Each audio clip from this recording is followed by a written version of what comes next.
আলোর পথে আমরা সংগঠনের পক্ষ থেকে শীতার্তদের মাঝে কম্বল বিতরণ। গাইবান্ধা প্রতিনিধি মোহাম্মদ শুভ ইসলামের তথ্যচিত্রে বিস্তারিত। আলোর পথে আমরা সংগঠনের পক্ষ থেকে কম্বল পেল শীতার্ত মানুষ। গাইবান্ধা সদর উপজেলা ১১ নং গিদারি ইউনিয়ন আনালের ছড়ায় কিছু জন অসহায় শীতার্ত মানুষের মাঝে কম্বল বিতরণ করা হয়েছে।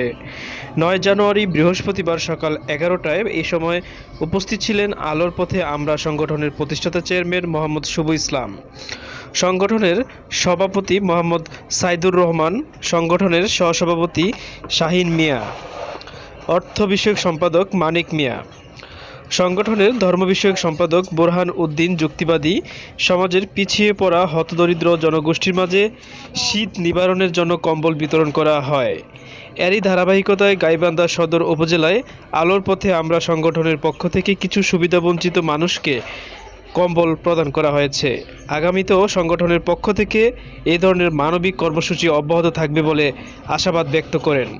এই ধরনের মানবিক কাজের প্রশংসা করেন এবং সমাজে বিত্তশালী অন্যান্যদের এগিয়ে আসার আহ্বান জানান সংগঠনের প্রতিষ্ঠাতা চেয়ারম্যান শুভ ইসলাম। যে কম্বল পাইলেন তার আপনাদের অনুভূতিটা কি? আলোর পথে আমরা সংগঠন থেকে আপনি কি কম্বল পাইলেন? কম্বল পাইলাম শীতের মধ্যে একটা